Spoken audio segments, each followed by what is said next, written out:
Welcome to Okon Bros. We have a very special guest. I am flabbergasted right now that we got this gentleman on our podcast. We are so thrilled. We met Chris on LinkedIn. Yeah. Oddly enough. We connected on there. He liked one of my posts, and then we just started messaging each other. Here's a formal introduction. This is Chris Weiss From Chauffeur-Driven magazine, the magazine in our industry. Really happy to be here with you fellas. Thank you for being here. This is fantastic. We're thrilled to have you here. Exciting. Yeah. It's Chris is actually doing an article on us. How amazing we are. Just This is the just about the best podcast. company in the world. That's the title of the article, The Best Company of the World. I'm trying to sell magazines. What can I say? Exactly. We met Chris this morning at our office in Astoria, Yep. and we migrated over here to our office on Long Island, and He's taking pictures, learning about BLS. yeah. And, Chris is real. We've never done anything like this before. Like, no one's ever come and A powerhouse in our industry. has done an expose on BLS. We've always been a very private company. And Chris is unveiling BLS. How did you start Chauffeur-Driven? Take us to the beginning. Take us to the very beginning. So before Chauffeur-Driven, there was Limo Digest. And I started Limo Digest with a couple of friends of mine Right. back in 1991. And initially... I just want to preface, that was the year of my bar mitzvah. Okay? I'm not trying to make you feel old. And initially, we started Limo Digest because we wanted a way to market our parts and accessories that we were selling through MTG, which at the time was the parent company. And again, we were trying to market. We were advertising in Limousine and Chauffeur at the time. They were the only publication in the industry. Right. And we approached them and said, hey, we want to actually put a catalog in the magazine, not just our single page ad. What type of deal would you cut us to run a 10-page spread in there? And because they were the only publication in town, they weren't, willing to be flexible with us, and they weren't really willing to cut us a deal. And they said it would be, roughly $20,000. And we said, $20,000? We could start a magazine for $20,000. Right. And that's how Limo Digest was birthed. And we, fortunately had a lot of customers that we were selling retail parts to. We had a lot of customers that we were selling that were manufacturing limos and buses and all of the metal at the time. And they were looking for an alternative, a different type of voice. And we just got tremendous support right out of the gate. It was great. That's So incredible. are you a writer? Do you write, or are you just like the overall editor? So like Did you go to school for... were you a born writer?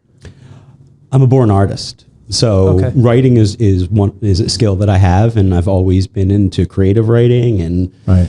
whether it was poetry or science fiction, I always enjoyed writing. It's in my blood and in my family. My brother Neil was a journalism major. He was the first editor for Limo Digest back great. in the day. Right. So the creativity was always in my DNA. Right. More of a visual artist, more of someone who painted and who did etchings and drew a lot and Really? photography and Really? yeah. That's incredible. I was an art major. That was my background. Where'd you go to college? Rutgers, Really? Jersey guy through and through, huh? through and through. Take the man out of Jersey. Yeah, I've been in that South Jersey area almost my entire life. I Really? was born in Philly and moved to the burbs as a young lad and have been there ever since. It's amazing. I love the area. Yeah. My ex-girlfriend isn't from that area, so I don't love it as much. But it still is a lovely area. That's good. So, the name of your other company is now it's Premier. You Yeah, Premier Parts, Premier Auto Parts. Okay, and MTG is the parent company. No, MTG was the company that when we were publishing Limo Digest and MTG were attached to the hip. When we left Limo Digest and started Chauffeur-Driven, we also launched Premier Auto Products. So Premier and Chauffeur-Driven are more tied at the hip. What was it that attracted you to the ground transportation industry? Like what? Yeah, why did you start Why weren't you? Were you drawing cartoons? Were you sketching? Like what? not many people say like, I want to be in the limo industry, right? Yeah, it was certainly just by chance. Like I said, so my two friends and one of my friends is my business partner today, Eric Alpert. They had started MTG and brought me on board initially to help draw all of the line art and all of the artwork for the original catalog that I was just referring to. Mm-hmm. And so I came in and was doing that part-time. I had an art background, and, Eric said, hey, let's get Chris to, help us design this catalog. So I came in with the understanding of doing that. And while we were producing that is when we decided to start the magazine. And because I had, experience working with people, I was an audio manager at an electronics store. I had all of the art background, so I design was in my my wheelhouse. I was able to write and able to edit, and so I just had the natural skill sets to get a magazine off the ground. You were in your element. I was, and it just happened to be the chauffeur transportation industry, the limo industry, when my friend's father originally said, hey, I'm going to help you with some seed money to start a company. They looked at a couple of different companies and just happened to decide on limousine parts and accessories as the business that they were going to get into. Right. And then that just was a natural course when I got involved to just be part of that industry, but it was never an intention. I didn't know anything about the industry. You weren't going to all Rutgers. Self-taught. All self-taught. You were never going to Rutgers to major in ground transportation. There is no major in that. No. I probably would have been happy being an architect or something like that. Right. So the Chauffeur-Driven show is coming up, and it makes me nervous. Like when we'll throw parties for clients or for for our employees, and we'll do like kind of our own thing. And it's overwhelming to plan. What goes into planning a convention? A convention of that that magnitude. Like how far in advance you have to book the space? How are you finding your speakers? Like what is involved with creating a show? So space is usually booked multiple years in advance, and the show is really an annual cycle. So if we were to finish, let's say the show in Boston. We're immediately starting to plot out what we're doing for the following show. Really? And we're juggling now with also having the Vegas show and our executive retreat in the mix. We're just, it's 24/7, 365. To plan, to get those things ready. Yeah. And even, the cycle's even longer than a year at times because you're, trying to, secure the properties and, negotiate the contracts and make it, a win-win for, not only for, the industry because you're negotiating hotel rooms, you're negotiating the food and beverage, and you're trying to keep everyone's pocketbook in mind while you're still, trying to negotiate with these casinos that, right. Want to make money. So do you have like a show? Do you have a show director? I do. So Right. Jess Pavlo is our show director. She's awesome. And a really cool story about Jess is that I hired her initially as a part-time temporary telemarketer who during, a few months of the year would come in and, try to sell people tickets to the show, sell passes to the show. And she did so well and, just was a natural at it. We asked her to be in our circulation department and she did so well with that she just climbed the ladder and now she is the director of events for our show. It's incredible. Yeah. It's incredible. Your family is entrepreneurial, right? Like Yes. you have a brother, Neil. Mm-hmm. What's the story with your family? Like no one's a teacher, right?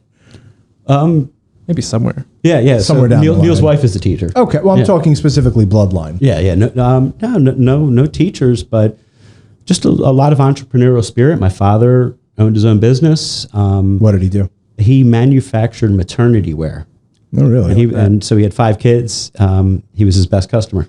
Yes, seriously. 5 kids under one roof? Yeah, he actually had 2 from a previous marriage, so 7 total. Oh, my God. So I'm one of 7. I have 2 under my roof, and I can't wait for them to go to sleep at night. Michael's famous line is, "I wanted 3 until I had 2." Yeah, we wanted 3 7? kids, my wife and I, And then we had the second one. We're like, we're done. That's it. No more. Uncle. mercy. Yeah. So, entrepreneurial spirits in the family. Right. I have two younger brothers that own a cell phone accessories business. Right. My older brother, Neil, that you were referring to, owns Black Car News. It's great. And my sister's married to an entrepreneur. So it's the entire clan. What about your kids? Do you want your kids involved in the business? Yeah, I would love that. I would love that. I hope. So are you pushing him towards that, or are you giving him options? Certainly giving him options, not pushing him towards it, but guiding him. And hopefully he is enticed by, the excitement of the industry and what it is that I do in terms of planning events. And right.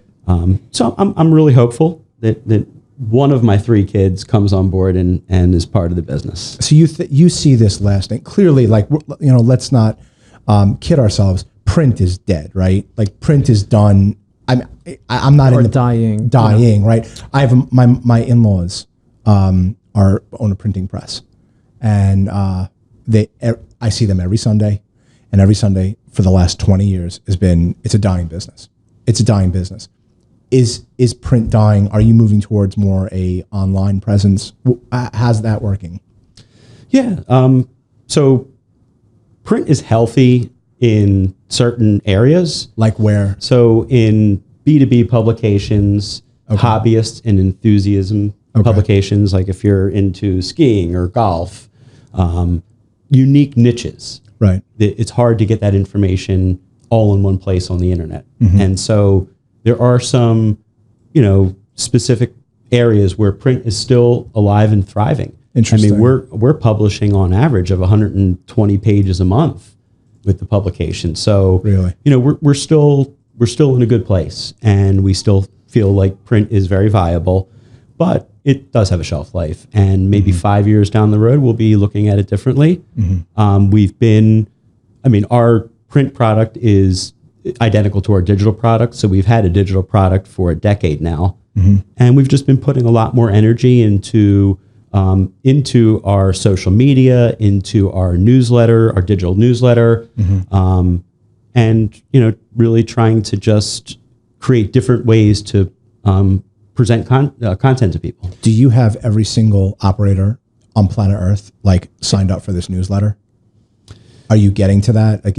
Yeah, it's a hard thing to say that we have everyone, but I feel like we have the vast majority. Right. We're extremely thorough with our, circulation efforts because that's our bread and butter. Right. And so we're, constantly maintaining the list. We have full-time circulation people. We're constantly trying to find new blood. We're constantly cleaning the list and scrubbing the list.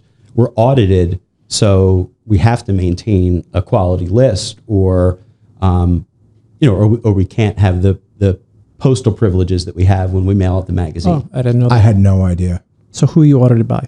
The United States Postal Service. No kidding. So they audit all publications? Any publication, they don't audit every publication. So there's different ways that you can be audited. That's one method. And not every publication goes through the energy and effort of being audited. We do it because we want to make sure that, that our list is as clean as possible, and that there is, no doubt in the fact that who we're going out to and the quality of the list. Your subscriber base. You're very transparent. Yeah, exactly. So I wanted to get back to online. What is your online strategy? Like, where do you see yourself in a year, 2, 3? Because obviously we have an online strategy where we just, we're trying to push out at least 8 to 20 pieces of content per day. That's our strategy. Where are you looking? Because that's your business is content. So what's your strategy? I would say it's between the combination of our own digital products, increasing the frequency that we'll be sending that type of stuff out, right, as well as just putting a lot more focus, time, and energy into primarily Facebook and Instagram. We do some with LinkedIn. We're not as polished as you on LinkedIn. We have a really strong presence, in terms of the number of connections, and we just, haven't had the same engagement on LinkedIn as we have on, the other social media channels. See, it's the complete opposite for me. Like when I'm posting on Instagram, I think it's mainly because I started really late on Instagram and Facebook, and I think I hit LinkedIn just at the right time. But we're super B2B, and you're B2B also. You're not B2C. So like LinkedIn is made for B2B, and like every single limo operator that I know is on LinkedIn. So I would imagine a lot of people are living on there.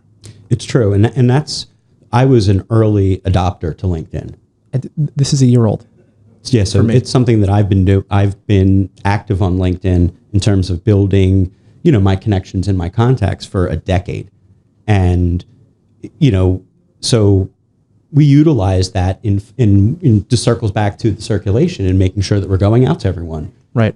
We use LinkedIn as a way to find new operators, especially around the world, that would be more difficult and challenging for us to find in the United States.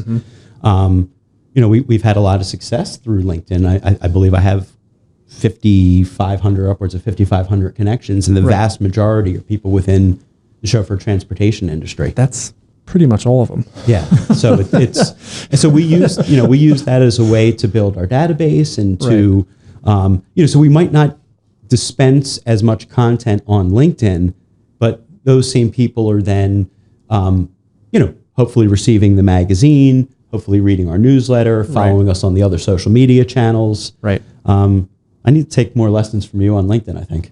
I want to ask a question internally in the magazine. I was the editor of my school newspaper, SCW Post. So if this BLS thing and podcast thing doesn't work out, I'm coming to work with you. Right on. Okay. I'm a writer too. You've got skills. I have a few books out, to say the least, by Monsterland, everybody. What was I going to say? How do you, like, your articles? Is this month like spark plug month? How are you determining, this month is bus month. This month is tire month. Like, how are you determining your articles? Do you give assignments out? Do you let people freelance? Do you let them go and bring you back content? How does that work with that? Because I was given free range when I worked at my college newspaper, and I was writing, movie reviews and music reviews for the entertainment side. But like, how do you disseminate who gets to write what article? Well, sometimes we have issues that are themed. And it could be, the bus and motor coach issue, or the insurance issue, or the affiliate issue. Not every issue is themed like that. And I've got 3 full-time editors, all with a great deal of experience in the industry. And, we have our editorial meetings, and we have an editorial advisory board, and a lot of, industry friends that will, share with us the type of content that they want to read about, and the type of information that they need to be more successful. Right. And because we've been doing it for as long as we've been doing it, we've got a good feel for what it is that's going to help people to run a more efficient, more profitable business. And so, we just have our meetings, and usually it's topics, and then we decide who is going to, handle that particular topic, whether it's going to be Susan, Rob, or Madeline, or sometimes we use freelancers. We have a few writers that know the industry that we work with, for overflow.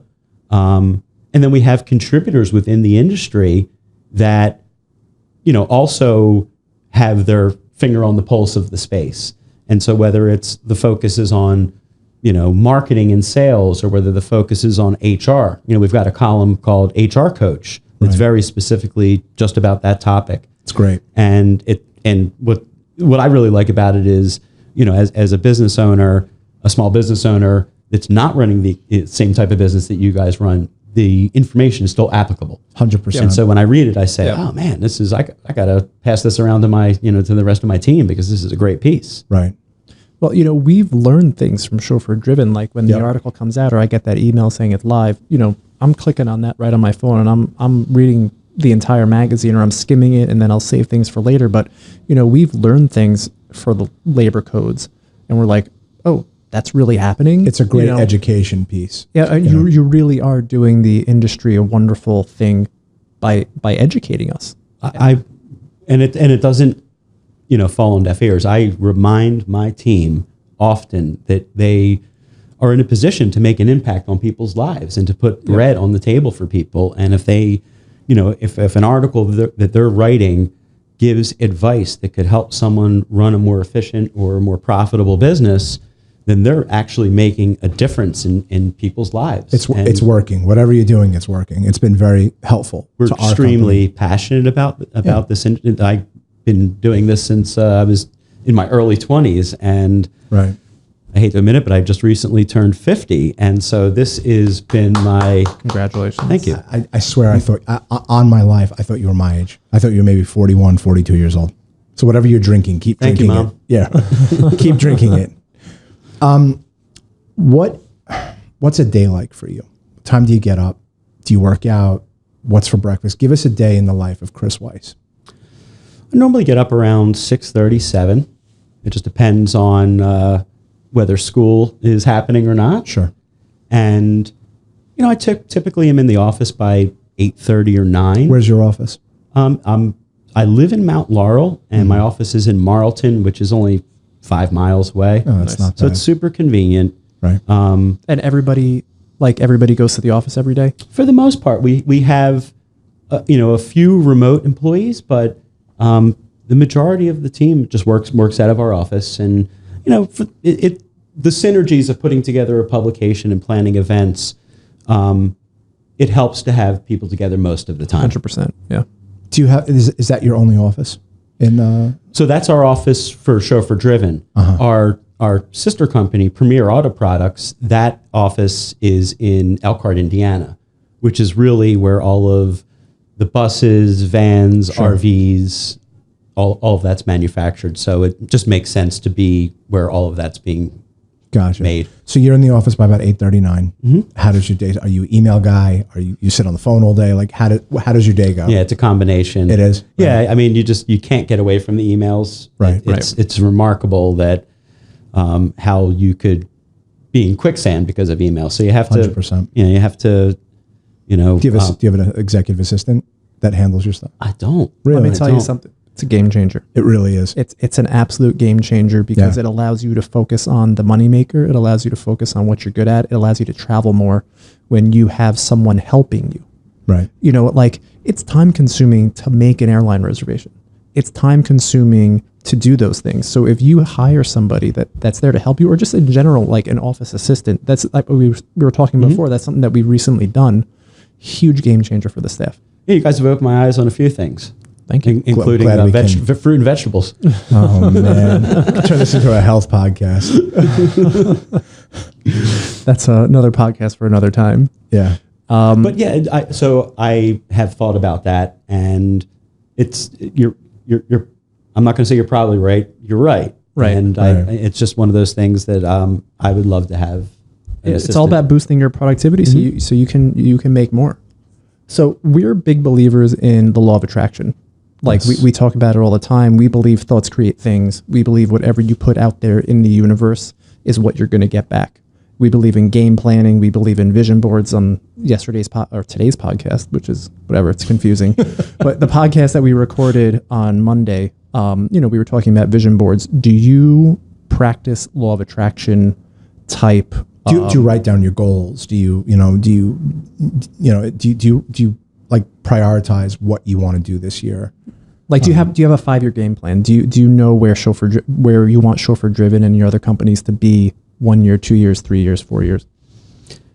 I wouldn't say 5 years down the road, but certainly 2-3 years down the road is what we're always looking at, because Right. we're planning these events that far in advance. So we have to be, thinking about what the future is going to hold, because, when you're on the hook for a big contract 3 years down the road, you need to be sure that, there's going to be, bodies in the seats. Right. Right. And so, yeah, we do plot out, that far in advance. It's hard to, this is such an ever evolving space that we're in planning events and publishing. It's hard to go 5 years. I don't think I've ever gone that far out in my planning in the 30 years I've been doing this. Really? So, I have a question. Go for it. If you don't mind. yeah. Let's talk about the elephant in the industry, Uber, Lyft. How have you navigated that? As a writer, you don't want to be biased. You don't want to be, this is the greatest thing ever, or this is the worst thing ever. How has Uber and Lyft affected you guys? I mean, they've affected everyone on planet Earth in one way or another. How did it affect chauffeur-driven or you even? Yeah. What was your strategy with Uber and Lyft? And you could badmouth them to hell, and like go for the. If you hate them just as much as we do, please, you could bash them. If they're clients of yours, love. No, they're not clients. I do use Uber sometimes because it's super convenient and It's a taxi replacement. yeah, and sometimes to drink and drive is not a great decision, so it's the only way at times. And You're connected to every ground travel service practically on planet Earth, but but sometimes it's just not possible on an instantaneous Right. need to in the middle of Right. the suburbs to get I car got you. service. So Call Alan. Alan will send a car for you. I love Alan at Park Avenue. Big shout Shout out out to to Uncle Alan. Yes. Uncle Alan and his kids. Great people. Yep. All The around. can-doobs. Yep. And so I use the can-doobs a lot, but there are times when I do need to Uber, and so I do use it. But, I've always thought that it made no sense why the playing field wasn't level for them and why they could come into the marketplace and not have the same regulations, the same insurance, and be held to the same standards that everyone else is held to. That part of it never made sense. And it still doesn't. The level of the playing field is kind of balancing out a little bit, Yes. with things like what's happening at LAX.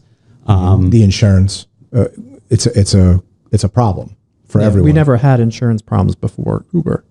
So it's because unfortunately we're being grouped together with them. And it's just more and more expensive, more and more hard to navigate, auto liability insurance. Like they group us in when it's convenient, and when it's not convenient, No, we're separate. we're separate. Right.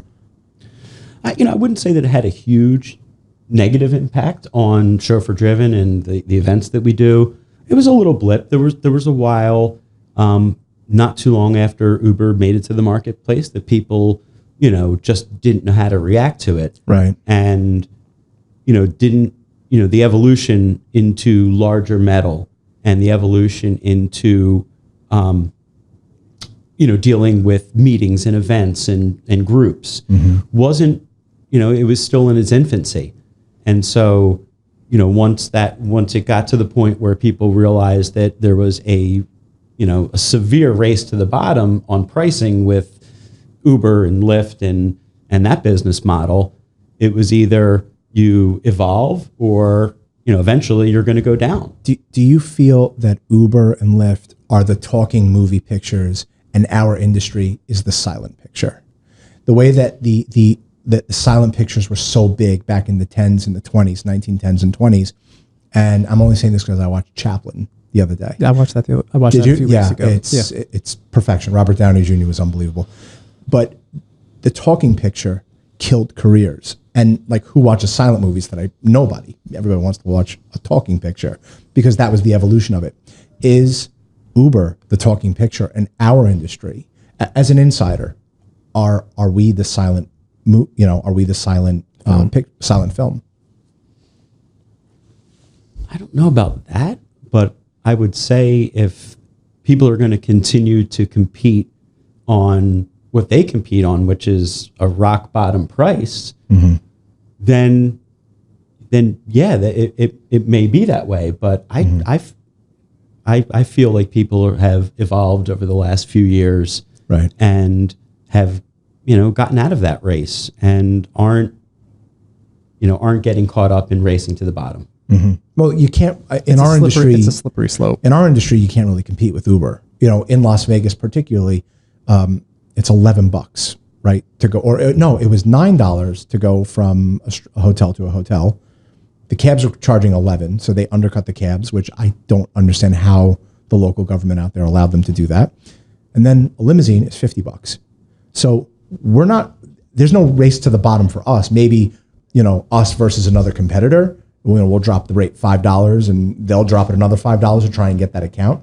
I find people doing that less and less, by the way. Yep. I find that in a lot of RFPs, which I oversee with my team. No, I agree. People saying these are my rates and that's it. And we've been doing that too, where You know, You need a there certain was amount to survive, to put the key in the car. right.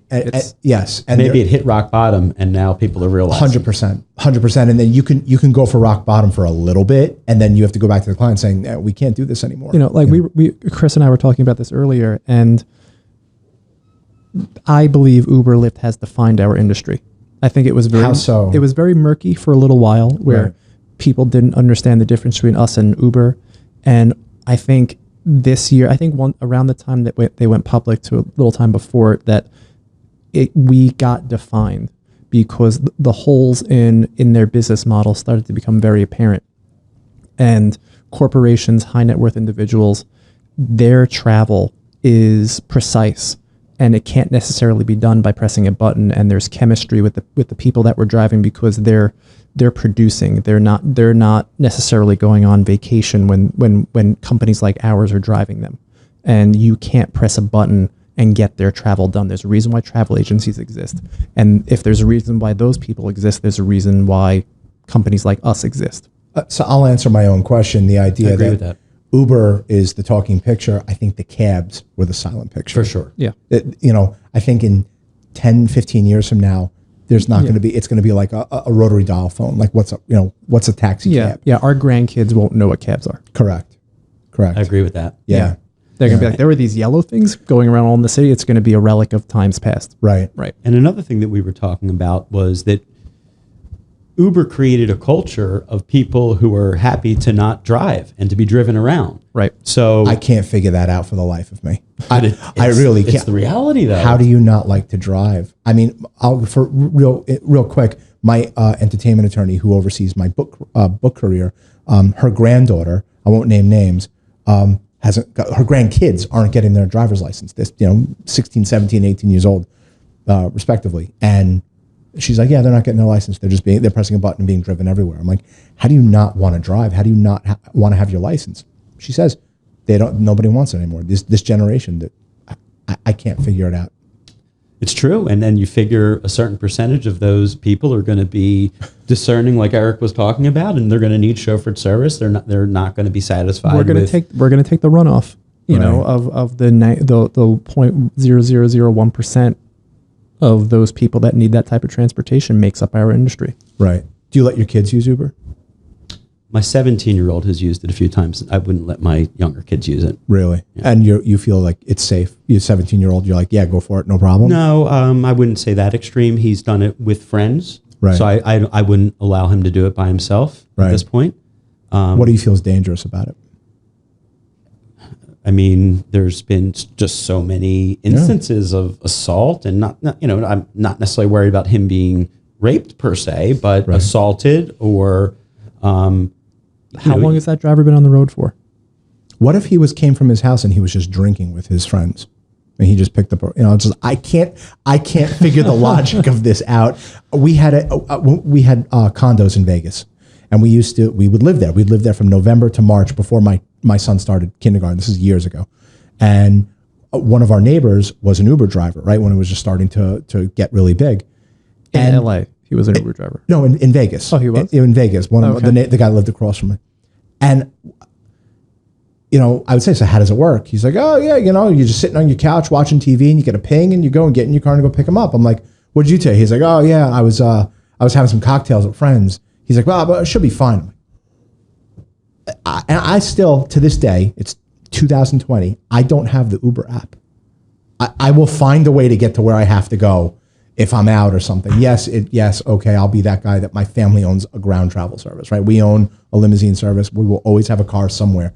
But I wouldn't put my kids in an Uber if they were stranded. I would go and find a way to get them. I respect that. You have enough reason to feel that way. It's scary. It is so scary to have your neighbor being a chauffeur driver. I can't figure out who allowed this. How did they not stop it? That's what circles back to that the fact that there's just not that level playing field. It's actually mind-boggling, and taking myself out of what I do for a living. Right. Just as a consumer, it's mind-boggling that can exist, and no one has stepped in to do anything about it. We were a product of the 80s and 90s. The mantra was, you don't ride with strangers. You know, I have 2 rules in my house with my kids. No one's allowed to drive you except family, and you can't do drugs and drink. That's it. Those are my two rules in the house. Otherwise, they could do whatever they want, right? I can't, having a stranger drive my kid from a bar or to a bar. I have a daughter. I have a 7-year-old girl.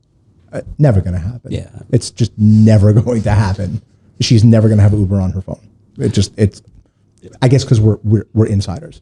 It's funny. I posted. I found this on Instagram, and I posted it on my social media. Right. And it said, you know, in the 70s, our parents told us not to hitchhike or get in the car with strangers, and now it's commonplace. Now it's you're paying to get in the car with strangers. Can't figure it out. Yeah. What do you think the future of ride sharing is going to be? Do you think it's here to stay? Do you think it's going to be a bubble, or you think it's here to stay? Yeah, I don't think it's going anywhere. damn it. But I think I think that there's going to be no choice but for the playing field to get more level. And, you know, just like what you're seeing out at LAX, you're going to start seeing this at other airports, because all of the 100%. airport regulators, they all talk, they go to conventions 100%. together, they decide on what they're going to do based on what the other airports are already doing. And so I think that you're going to continue to see that. And I think that because they're public, they just can't continue to hemorrhage money every single year. Well, that's my So next they're going to be question, forced to raise their rates. Right. And Yeah. it will then open up some opportunities. So if you have to pay $60 to go somewhere versus $11, that's a big delta. And, you know, for some people that is the decision. Right. But if it's $40 versus $50 or $60, and it's a risky 40 versus a, you know, unrisky 50 or 60, you're going to go with the unrisky move when it's not that big of a difference. And they're going to be forced to charge a normal rate. I mean, the rates that they charge are... Well, you know what it is, Chris? It's like there's a reason why Uber didn't exist before Uber. Because You can't make money. Because you can't make money going cheap for transportation. One-to-one services are expensive. Go get a massage. It's expensive. Go do go get a tutor to teach you LSATs. It's $200, $300. It's expensive. Why? Because it's one-to-one person. When you have one person driving one person, if you want cheap transportation, go on the bus or subway. Go on the subway or go on the railroad. There's a reason why that exists. And that's even subsidized by governments the majority of the time because they don't make money either. So there's a reason why Uber didn't exist, because you can't, it costs more than $5 to go somewhere. It costs more than $10, $11, $20, $40, $50, $60. You don't realize the cost involved with doing a simple 20-mile transfer. And that's coming out of the wash now. It is. Have you ever been approached by Uber to advertise or articles on them? Never to advertise, but I would say maybe 6 or 7 years ago, when they were somewhat new to the market, not brand new, but somewhat new to the market. We were holding a show, I believe, in Atlantic City, and the New York office approached me, and they said, "Hey, we want a platform at the show to talk about Uber." And I said, "I'll give you a platform, but I'm not going to protect you. And so whatever's going to happen is going to happen." And he mysteriously decided that he didn't want to be part of it. I got a voicemail when they first opened up in New York from Ryan Graves. Did you really? Yeah, I got a voicemail from Ryan Graves, who was one of the founders of Uber, saying that, that we just opened up here. We're looking to partner with local limousine services. I called him back. He never called me back. But I got the same message from him, and then I called him, and we weren't ever going to do anything with him. It was. I was surprised early on that operators were, I was calling it feeding the beast, and they were helping to build this infrastructure and 100%. giving them the inventory. I know who you're talking about. There was too. quite a few. Oh yeah. Oh yes. It's another head scratcher at the time. Yeah, 100%. I think if you can't go into business with fear. And you have to be confident in your product and what you offer. And above all else, especially when you're servicing corporations, service trumps all. I want to mention, Lyft approached us a few months ago, and they said, "We're not allowed to pick up at LAX anymore. Would you help us with the pickups at LAX?" And I mean, we were just laughing. We were like, this is great. This is the state that created them. I look at Uber as like Frankenstein's monster, like this big lumbering thing that's just so misunderstood and it will kill you, right? It will kill you because it's a very dangerous monster. And the state of California is Dr. Frankenstein. And Dr. Frankenstein created it. And I believe that they're going to destroy it. What they did, the AB5 bill now with, there's no more independent operators. Right. The California is going to kill its creation. And what they did at LAX, take note SFO, take note JFK, take note McCarran. They are. They have to take note and get these, I call them gypsies. That was our term for these black guys that own their own Hyundai Sonatas. You don't drive a Hyundai Sonata, right? No. Okay, good. Right. I don't want to bash anyone driving a Hyundai Sonata except the Uber drivers. But take note, get them off the airport, get them off hotel doors. Driving from here to New York City takes about 2 hours now. We're 28 miles away. We're 28 miles away. I left a meeting with my mom. I know I said this on an old podcast. I left a meeting with my mom at 2:00 from the city downtown. I didn't pull into my house. I live on the North Shore of Long Island, 28 miles away. It took me 3.5 hours. I pulled into my house at 5:30. There's too many cars on the road. Same thing in LA. Every other car is a Tesla or an Uber. And it's dangerous. They clogged up the roadways and now there's no regulation on them. California is going to take care of business. Yeah. I mean, you're 100% right. I was actually listening to a radio broadcast on the way up here, driving today, and Alec Baldwin was being interviewed, and he said the same thing about the congestion. Really? He not an industry guy. He was on Howard Stern, right? Yeah. I missed it. Yeah. And so it was. What did he say? He just said the exact same thing, that it to go 2 miles it's terrible. Was like an hour. Yep. And it just has been a game changer, and to the point of where the suburbs are seemingly a lot more attractive now. 100%. Even now, I mean, there's Ubers in Woodbury, where in the area that we are, in Jericho, and you see these Uber cars, and they don't know how to drive.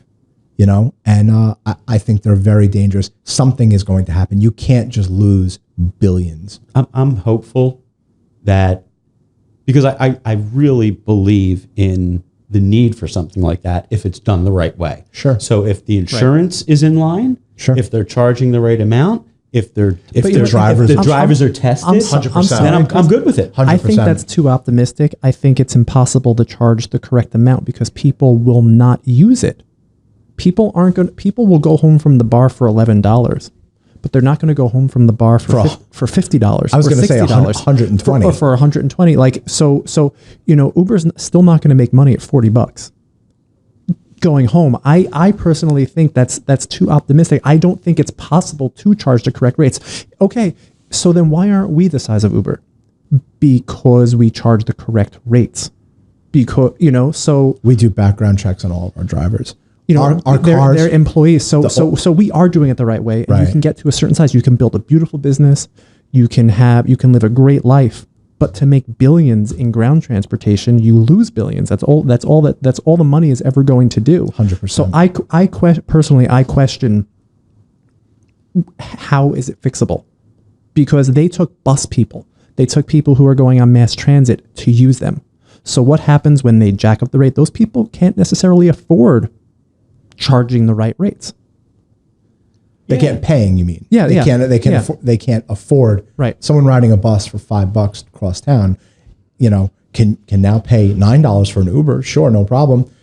They're not going to pay $100. If they were going to pay $100, they'd be riding with us. They'll probably in some cases will go back to whatever method of transportation that they were using. But at some point they're going to have to raise their rates 100% because it's it's a public company now, and the shareholders are just not going to stand for it forever. And it's also a toxic place. I mean, you see the articles of what was it? 2,000 people have been raped. 3,000 people a year have been assaulted, right? We made a joke. I think it was sexual assaults. And think about how bad it is that they had to be the ones to announce it because they wanted to get ahead of it. 100%. So if if they, Can you imagine? Think about this for a second. I do RFPs with my team. Can you imagine filling out an RFP for an airline? And let's say, for argument's sake, JetBlue. We're big JetBlue people. We love Mint, on JetBlue, and even going down to Florida, we love it. Can you imagine JetBlue saying 1 out of every 10 planes will crash? But not only that, could you imagine if American Airlines says, we want to get ahead of this, guys, this isn't good. On every single flight, at least one person is sexually assaulted. How is this tolerated? Right. This is complete nonsense. I couldn't agree more. The pilot goes to the most good-looking person on the airplane, and the pilot's calling seat 3B up to the cockpit. Like, give me a fucking break. And they have 3,000 a year. I think part of the problem is that a lot of this was buried for a while, even though we were reporting on it in the industry was reporting on it, whether it was the NLA or TLPA and chauffeur-driven, but the masses weren't in tune to all of this, and they're only getting spoon-fed little bits and pieces until recently. Right. And now, I hope people wake up. Yeah, I really do. People are going to wake up. I mean, I think that we don't have a crystal ball, but we'll see. I'm expecting a lot of people to watch this podcast. This was great, by the way. And I'm hoping people will understand that Uber is nothing but dangerous. Yep. If you want to be driven by someone, call a local car service, call a taxi. The Taxis drivers are way more regulated. The drivers are vetted. The only thing I can say about sometimes with taxis is you can't get a taxi always. That is very I true. wish it was the case, because I would never use Uber. I only use them on the random occasions when you just really have almost no choice. When you look up the amount of times you use Uber in a year to the amount of times that you actually need it, it's worth paying more for safety, for convenience by using a local car service. I'm not promoting us, right? I'm not saying, use BLS. I'm saying if you live in a place, a suburb or something, give the business to a local company there. I agree. I would say probably 24 out of 25 of my trips are specifically with chauffeur transportation operators. And people have to get away from that mentality that I call it the Hyundai Sonata mentality. This guy driving a car from his house. When was the last time the brakes were checked on the car? When was the last time the oil was checked? Was this car used for a drug run right before you? I think we're preaching to the choir. It's all risky. It is. Yeah, but especially you're actually making me rethink my position of once in a while using them, for goodness sakes. If you need a car, you call us. It's as simple as that. Or call any one of your buddies. Exactly. Use Alan. I would use Alan if I lived in Philly every day. I always do. I always love that man. Every once in a while, though, it's hard to get something quickly, and so we get it. There is a need for it. I'm. Call me optimistic, but I am hopeful that we'll see. That they'll be held in the court of public opinion to the point of where they're going to have their feet held to the fire. Sure. So I'm holding out hope. I have one more question. Sure. CD, chauffeur-driven. Are you ever going to have an international show outside of the States? I was going to ask the same thing. I would really like to see something like that happen for sure. It's been on my wish list for well over a decade now. And I think there is possibility. Where would you want to do it? What would London or Canada? So we've done an event in Toronto. So we have done one international event. Sure. And we got almost 200 people. There was 170 people. So it was a decent showing. Mm-hmm. London would be somewhere to consider. It's just a very robust market. They speak the language. Sure. Paris is another city that is just an extremely robust market. Right. And it's very centralized. London would probably be the first place to sniff. That's fantastic. That's great. Awesome. We appreciate you coming on. Before you go, I love hearing about the journey. Were there any books or movies or anything that influenced you? Is there any books that make you get up in the morning and go, I'm seizing the day? Movies, anything, like Tommy Boy influenced us greatly. When as adults, watching Tommy Boy when you're a kid and then watching when you're an adult about getting confidence in selling and stuff like that has influenced us greatly. What any books Stephen Covey books or Michael Samuels, like me? Well, we're talking about I'm Michael Samuels, by the way. So. We were talking about the seven habits of highly successful Yeah. people. I mean, that's that's a great book, and I've read that a couple of times. Right. There's another one, Don't Sweat the Small Things, that Yeah. every once in a while I just flip back just to kind of keep my balance. Right. Any like writer, like authors specifically, like Tony Robbins, Gary Vaynerchuk, any of those guys? I like Gary V, and I like Grant Cardone. Grant Cardone's the love man. Grant Cardone. Yeah, He's if you want to make awesome. that announcement now, please. That's public, right? Yeah. No, So tell it because Well, I didn't hear I'd love this. to link to fucking Grant Cardone on my podcast. So yeah, go the for it. Grant Cardone is our keynote in Las Vegas Oh at my the show. God. Remember, he wrote. NLA show. I sent Michael a video on eating shit. Eating shit. That was amazing. On YouTube, he had this thing. He's like, "How much shit are you eating?" And he's like, "I just flew to a meeting. This guy stood me up. He's like, I still eat shit." He's like, "No one's immune to eating shit." Yep. And it was just so resonating because something just happened. Something happened to us where a client is making us eat shit, and it's bothering us. It's really pissing us off. that video just came at the correct time, and that Grant Cardone is literally speaking at Chauffeur-Driven. That's kidding. amazing. Yeah, it's exciting. If you could introduce Eric and I'd love to shake that man's hand. He's been a huge I can influence. make that happen. Huge influencer for all. That'd be amazing. No, I watch all of his videos, and I just love his power. Yeah. Just the way he fucking sits. He's a boss. He's just such a boss, and he's got so much energy, and I can't believe that he recognizes our industry. How did you get that? Was that your idea to get him? No, it was actually my business partner, Eric. His son was originally the big Grant fan. Wow. And then he turned his father on to Grant, and Right. they went to a couple of his 10X conferences. Eric's son became friendly with one of Grant's assistants. Right. And they exchanged numbers and emails and Amazing. kept a relationship. And then we were talking about, who would be an incredible keynote for the show. Grant And of Cardone. course, Grant's name was at the top of the list, but we weren't so sure that it was, the guy's got endless amounts of money. So us stroking him a check wasn't necessarily going to do the trick. Right.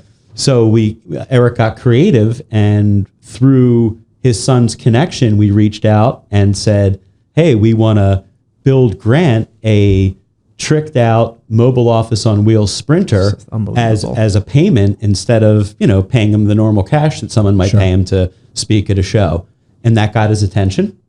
Thank goodness. Thank goodness. And we put it together, and we are in the process right now of building him his Sprinter. And next week we're going out to do a cover shoot for the magazine with Grant. Wow. And it's real exciting. Big shout out to Grant Cardone for doing this. This is amazing. No, it's huge for our industry, and we believe in what he says, 100%. and that's how we disciples of practice this. our lives. Like we believe in motivation, and we believe in game planning, and we believe in thinking ridiculously amazing thoughts, and that's just what Grant is about. Right. I wrote the book on thinking ridiculously amazing thoughts. My book, Just Ask the Universe.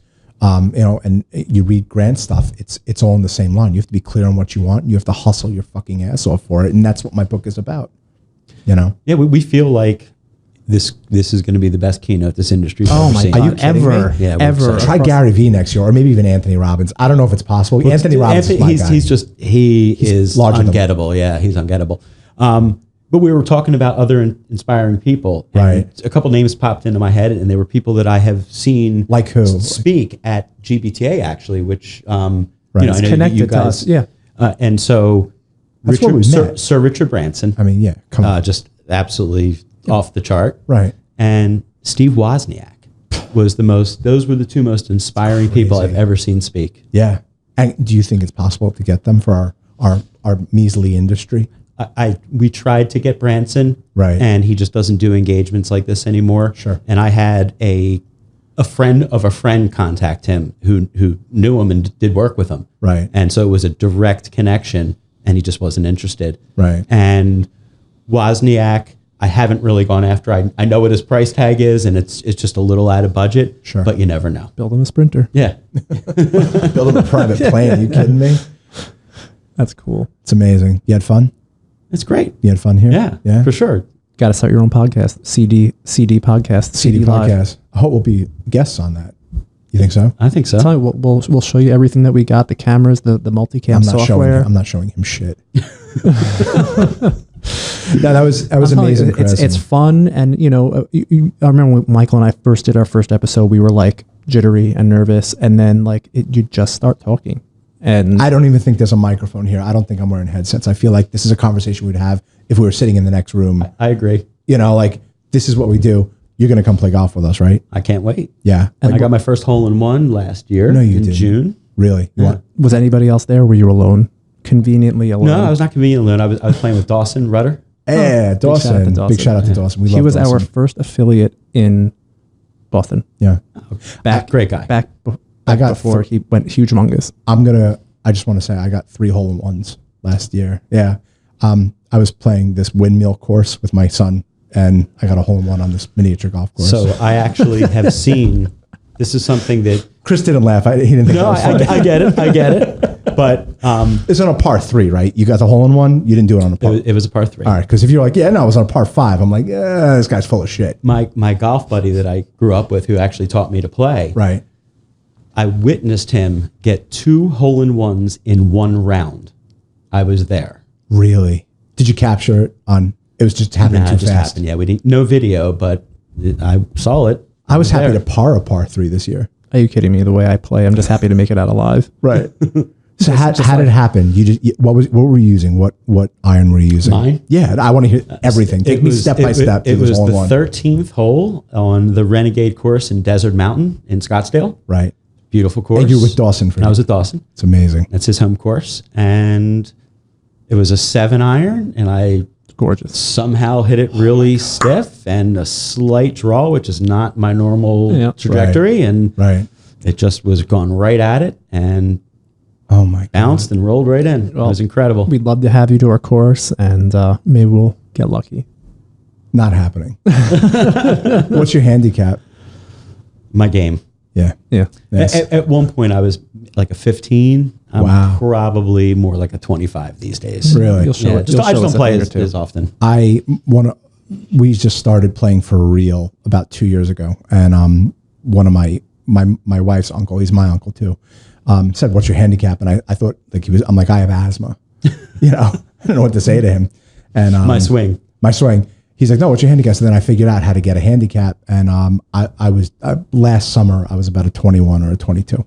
So I'm Not horrible. very happy with Fun. this. So with that, let's wrap this puppy up. Do you have any shout outs, like, websites, your handles and feeds, and, this shit can go viral. I have no idea, but, just I mean, plug your shit. yeah, just want to plug the upcoming CDNLA show, February 23rd through 26th, Mandalay Bay. We're going to be Las Vegas. Yeah, I can't wait. BLS party there. Oh, yeah. You're coming to that, right? I will be. I'll We make might as well cameo. just say it right here. Just everyone should come to the BLS party, Yeah. right? No competitors, but just, Everyone's invited. Everyone's invited. We would give I know. everyone a big hug and a kiss. 100%. We believe in one love, It's a loving industry. It really is. This industry is just different than most in that it's got this like fraternal vibe to it where Yep. Everyone entrusts their biggest treasure, their clients, with others. 100%. And so it breeds this these relationships that don't exist in most industries. It's really unique. It's so funny. Even when there's like bad blood between a vendor to a vendor, you just forget about it. I mean, you have issues and like you just forget it. Like seeing these people work with you for so long, and if there's an issue, you could it's just water under the bridge. No one holds grudges that I know of. I mean, we certainly don't. It's a good place. Chris, it was great having Thanks you for here. coming Thank you. out, Chris. We Thanks, appreciate guys. it. Thanks, guys. And Later, guys. subscribe. Hold on, subscribe, and Share. and everyone should subscribe to Chris's. Go to chauffeur-driven.com. Chauffeur-driven. Thanks, guys. Thanks, guys. Bye-bye. Bye.